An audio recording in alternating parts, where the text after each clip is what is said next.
Salut à tous, chers amis, je suis Ribaros Fouadjenokam, juriste en droit du travail. Aujourd'hui, nous allons aborder le thème de la période d'essai.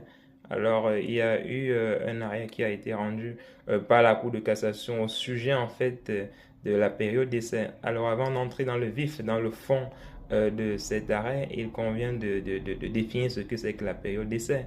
Hein. Donc, d'un point de vue notionnel, en fait, la période d'essai, c'est quoi? C'est une période durant laquelle l'entreprise évalue les compétences du salarié à occuper un poste et en retour, le salarié, lui, il essaie de vérifier et de voir si le poste de travail sur lequel il travaille lui convient.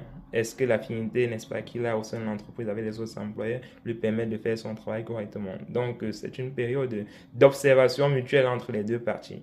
Donc, dans le cas de la relation de contrat, la période d'essai n'est pas obligatoire. C'est laissé à la faculté des parties dans le cadre du contrat de travail qui va être signé et négocié entre les parties.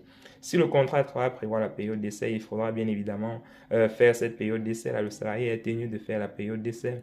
Et s'il y a un renouvellement, l'employeur peut bien évidemment activer cette clause de renouvellement s'il estime que voilà, euh, le salarié il n'a pas eu assez de temps pour évaluer et, et comprendre, n'est-ce pas, si le salarié a les compétences nécessaires pour occuper son poste de travail.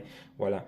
Mais il se trouve que, voilà, dans le cas pratique qui est soumis à notre analyse aujourd'hui, il y avait une salariée qui travaillait en tant qu'auto-entrepreneur pour le compte d'une entreprise dont elle avait on va dire, pour client l'entreprise en question. Elle travaillait en tant qu'agent commercial en freelance. Plus tard, on va dire après 9 mois de travail, 9 mois de collaboration, l'entreprise en question a décidé de recruter la salariée dans ses effectifs. Et lors du recrutement, il a été prévu dans le contrat de travail une période d'essai de 2 mois.